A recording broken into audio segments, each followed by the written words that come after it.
Hey guys, so Dragon Ball Daima episode 12 called True Strength has just finished airing. So we're going to go through what happened in this episode. I'll talk about it. As usual, massive spoilers. Massive spoilers. You don't want to be spoiled, click off. This is probably the single most action-packed episode so far. It almost was to the point where I think it might have actually gone too fast. It seems like they rushed a little bit through all the stuff that went on in this episode. But there is one really big thing that happened that we'll talk about. I'm assuming that if you're on social media in any capacity, there's a billion posts about this already. But we will go ahead and start going through what happened in this episode. So obviously we left off the last episode 11 with Vegeta seemingly getting eaten by the Kraken. Okay, so that doesn't happen. I can just go through my notes here and I'll give commentary as we go through what I have here. Appears that Vegeta falls into the mouth of the Kraken, but he stops himself right before saying he's not used to his new body yet. So yeah, Vegeta looks like he's having the same issues that Goku did when he first fought in the kid body, just not being used to the smaller body yet. So he goes Super Saiyan and continues fighting Tamagami number 2, but then gets sandwiched between him and the Kraken. So he's like, the Kraken's in the water below him, and then Tamagami number 2 is like above him, and he's like in the middle, and he's getting attacked from both sides essentially. Vegeta gets eaten for a second time, but blasts his way out of his mouth, and the Kraken swims off. So there's there's like no more Kraken for the rest of the episode. So it's just Vegeta versus Tamagami number 2 from that point. So Vegeta is now Super Saiyan 2, fighting seemingly evenly with the Tamagami, and Goku says this seems like a good warm-up for him. So Vegeta is Super Saiyan 2, but it doesn't really seem like Vegeta's going all out as Super Saiyan 2. So, I mean, at least it seems like Tamagami number 2 can somewhat keep up with a Super Saiyan 2 Vegeta, which is pretty impressive. So I think just based off of that alone, probably pretty safe to say that Tamagami number 2 is a little stronger than Tamagami number 3. But maybe Vegeta just really isn't exerting that much power as Super Saiyan 2. So we kind of have this similar dynamic going on in this fight as we did a few episodes ago. Remember when Majin Ku was fighting Tamagami 1? And we sort of had the same thing going on last time, where I was like cutting between the two different fights. This is the same thing happening in this one, where Majin Du at the same time is fighting Tamagami number 1, while Vegeta is fighting Tamagami number 2. So cuts to Majin Du versus Tamagami 1, and Majin Du is completely making a joke out of the fight. So he's like, spinning around, dancing, doing like the Sonic ball attack, like I don't even know how to describe it. He's like not taking the fight seriously at all, and he's still winning pretty handily. As he's about to land a killer blow on Tamagami 1, he literally like cocks his fist back and goes for the punch. And right before he's going to land the punch on Tamagami number 1, he stops halfway short and's like, I need to eat some chocolate. So, he's like, and then Dr. Arinsu is like, what are you talking about? Like, just finish the fight. And he's like, no. And he starts throwing like a temper tantrum like a little kid. Let's see if there's an image of this. Yeah, basically this. He starts like, banging the ground and stuff and throwing a temper tantrum because he doesn't have any chocolate. So he's essentially out of I guess gas. Like when a car runs out of gas, you need to refuel before you can continue fighting, I guess. So then it cuts back to the Vegeta versus Tamagami number 2 fight, and Neva from the sidelines seems very impressed with Vegeta's strength. So Neva uses his power, and he like powers up the Dragon Ball. And obviously the Dragon Ball is inside Tamagami number 2's chest. So what ends up happening is he powers up the Dragon Ball, and then Tamagami number 2 gets like ridiculously strong. So he powers up Tamagami number 2, and they're like, what'd you do that for? And he's like, oh, well, remember on the ship, Vegeta says he really likes to fight. So I did him a favor here. I made him stronger, because this didn't really seem like too fair of a fight at this point. So Neva ended up making Tamagami number 2 even stronger.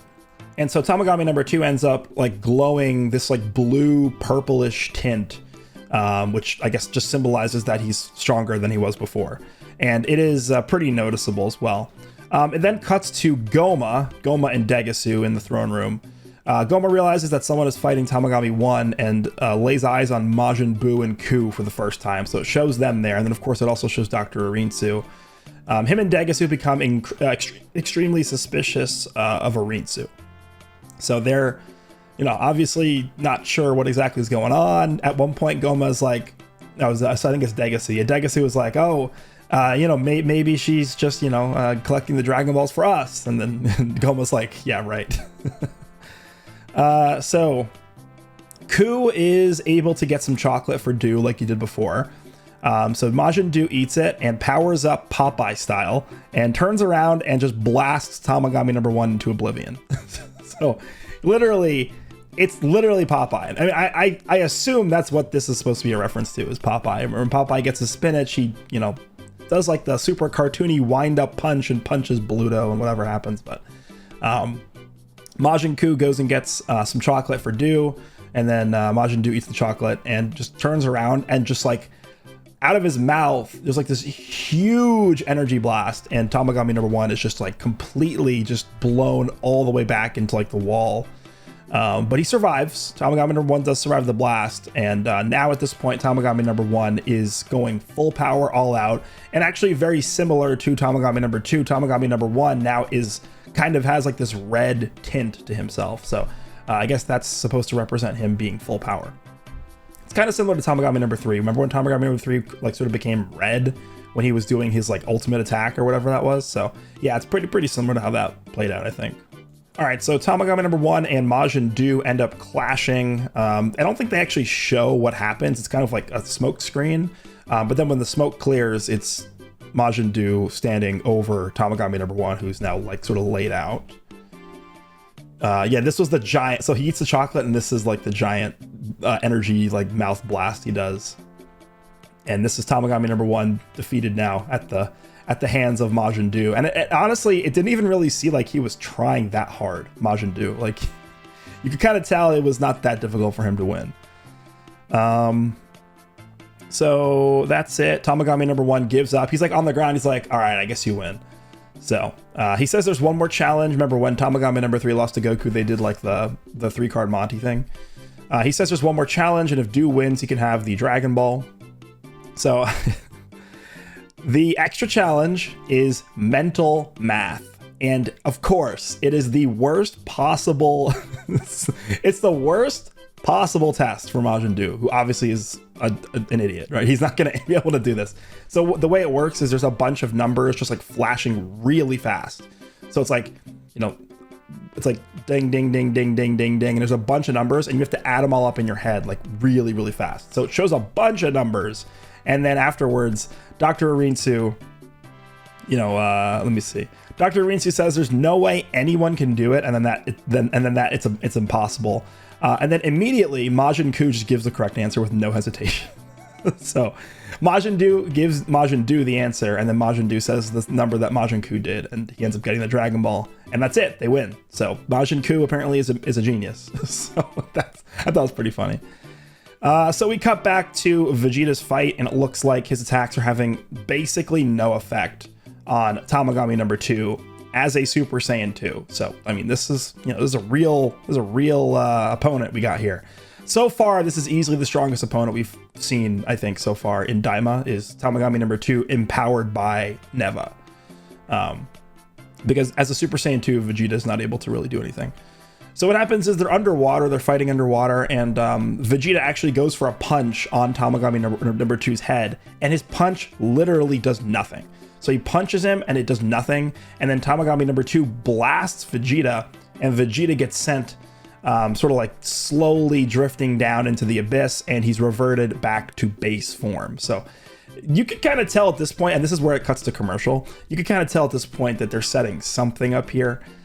This is very similar to me. If you guys remember back to Battle of Gods, when Goku was fighting Beerus, and Beerus sends Goku all the way into the water, and Goku is like slowly drifting down in the water. It reminded me of that a lot. It's kind of a similar vibe to that. So at the bottom of the water, Vegeta regains consciousness and starts powering up, and it's very obvious that there's something going on here. Vegeta emerges from the water and he continues powering up, and there's like, water is getting displaced. There's this giant aura. There's electricity everywhere. Vegeta's glowing, and you can start to see that Vegeta's hair is getting longer. So what ends up happening, of course, is Vegeta does transform into Super Saiyan 3 for the first time. Let me see if we can get an image of this.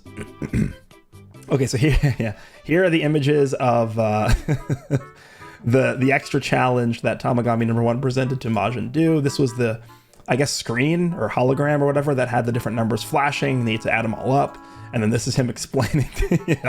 This is funny. This is funny. Okay. So this is Neva powering up the Tamagami number 2. We can sort of see he's a different color now. He's like glowing blue and purple. And if you scroll up a little bit further, okay, this is them. Yep. Here we go. Vegeta, this is part of him powering up. And then this is him. And then, I mean, this doesn't really do justice. This is not a very good screenshot of him. I don't know if I would call this like super cool looking. It definitely doesn't look as good as like adult Super Saiyan 3 Goku in Z for sure. But this shot definitely doesn't do the form justice. Let me see. Is there a better one? No.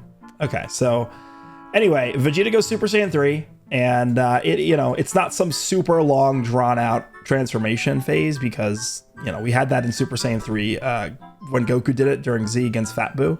It wasn't anything like that. It was relatively fast. I think this is one of the things I was talking about at the beginning of the video, where it feels like maybe it was a little rushed. For a moment as big as this, I would have expected them to probably put a bit more build up, not even just build up, but like actual, just the transformation sequence and scene itself. I probably would have expected a little bit more weight added specifically to that part of the episode. But to me, it almost seems like there was so much they had to cram into this episode for whatever reason that they just couldn't afford to give this more screen time. But Vegeta is now Super Saiyan 3. And at this point, he is pretty effortlessly just kicking around Tamagami number 2. So let me see notes here. Vegeta effortlessly kicks Tamagami down into the water with his arms crossed. So it kind of reminds me of Vegito. Remember when Super Vegeta wasn't even using his arms? He had his arms crossed. He was just kicking Buhan around. Kind of similar. Vegeta has his arms crossed and he's just kicking around Tamagami number 2, essentially. He stops the trident with his finger.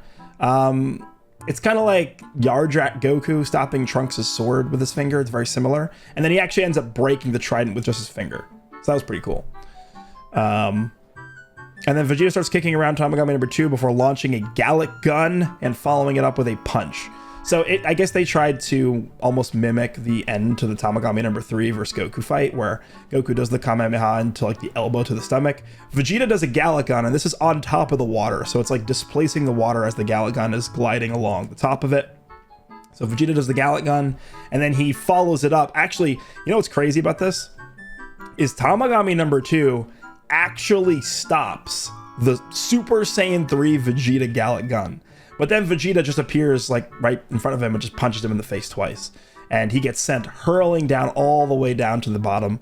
And then Vegeta, before Tamagami number 2 hits like the ground, he stops him with his hand. And that's where we get this image here.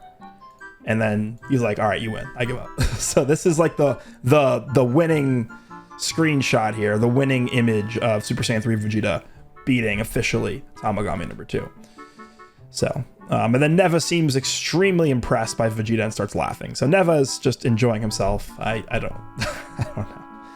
So after this, Vegeta is given so obviously we have to do like the extra challenge thing, right? So we had Tamagami number 3, which was 3-card Monty. We had Tamagami number 1, which was mental math. And now we have Tamagami number 2, who's basically just giving Vegeta a riddle. So it's like this really, really long, drawn-out riddle where it's like, oh, someone has this many biscuits and they leave their house, and then, this guy takes half of his biscuits, and then this guy gives him 2 times the amount of biscuits, and then this happens, and this happens, and this happens. And then at the end, he's like, how many biscuits did the snake eat or something? And then Vegeta's like, oh, he ate 0 because snakes don't eat biscuits. And then so apparently that was the correct answer. And Vegeta receives the Dragon Ball from Tamagami number 2. So yeah, Vegeta wins this. And it's funny because like as he's explaining the riddle, he's like, oh, you have to answer in 10 seconds. This thing goes on for so long that Vegeta actually goes Super Saiyan when he's listening to it because he's getting so mad. So anyway, they get the Dragon Ball, and that is obviously the 1 and 2 star Dragon Balls now in their possession. But Majin Buu and Majin Ku both have the 1 star Dragon Ball. No, sorry, they have Vegeta and Goku have the 3 and 2 star Dragon Balls, and then Arinsu, Ku, and Du have the 1 star Dragon Ball. So there's going to be probably no more Tamagamis, I guess, unless they somehow play into the end or something. I don't know, but. I guess it's possible they all like come together and fuse into something. I'm not sure, but I mean, all the Dragon Balls are obtained, so I don't know if there's going to be a use anymore for them. But definitely Tamagami number 2 was the strongest. Besides Super Saiyan 3 Vegeta, Tamagami number 2 probably is the strongest fighter we've seen, especially when he's powered up by Neva. I don't know how. I mean, Majin Buu would probably win, I guess, right? Because Majin, to me at least, it seemed pretty effortless for Majin Buu to beat Tamagami number 1. So Majin Buu really does seem like a real fighter, so we'll see. So Vegeta gets the Dragon Ball, and this is Goku saying, oh yeah, no, this scene actually I think is important. No one is going to talk about this, I don't think, until until the episode is subbed, but this actually caught my attention, this discussion here. So, I mean, they put this in here for a reason, right? Again, they crammed a lot into the episode. I don't think they were going to just waste time with nonsense here. This conversation, to me, actually, I think has a lot of meaning to it. So Goku, after the fight, after Vegeta gets the Dragon Ball, Goku offers Vegeta the bug that is essentially just a Senzu Bean. You know, just as like, you want to regain your strength or whatever. And then Vegeta says... What did I put in my notes? Vegeta says, there's no way I'd ever eat a bug. Why do you guys think they put that in here? Is there a specific reason you would think they would put that in here? Obviously, this is supposed to play into later on when they take the fusing bug.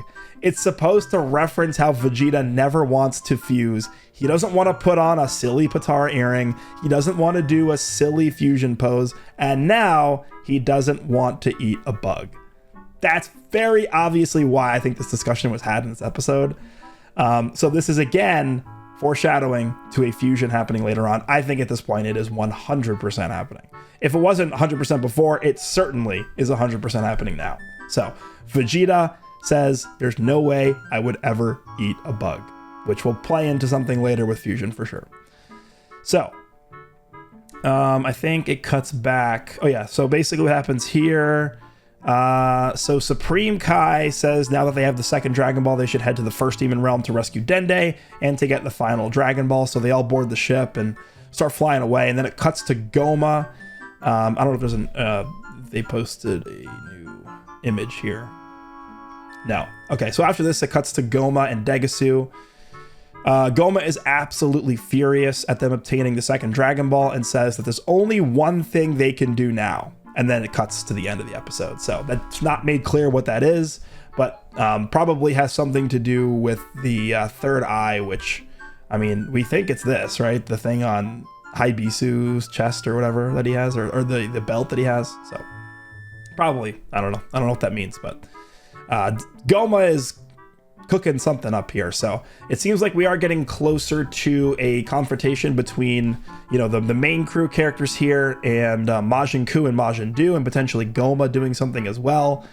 Keep in mind, next week is a break week. There's going to be no episode next week. It's New Year's in Japan, and people tend to not work over New Year's. This coming week actually is a pretty rare occurrence because New Year's ends up landing on a Wednesday. So we actually get the whole week off on Wednesday, which is why on Friday there's no episode. So the next episode will be on the 11th. No, sorry, the 10th. So the 3rd, there's not going to be an episode. But the 10th is when we're going to pick up again with new episodes. So that will be episode 13. I think it's called Surprise. And from what I remember from the preview, there wasn't really anything too crazy. It was just a bunch of like Goku running away from like monsters or something. I don't know. It wasn't anything crazy. So we will see what that episode has. Yeah, no new images here, but obviously a very big part of this episode was Vegeta going Super Saiyan 3 for the first time ever in, you know, an official anime series. And So now we have Goku and Vegeta going Super Saiyan 3 together. They can do that.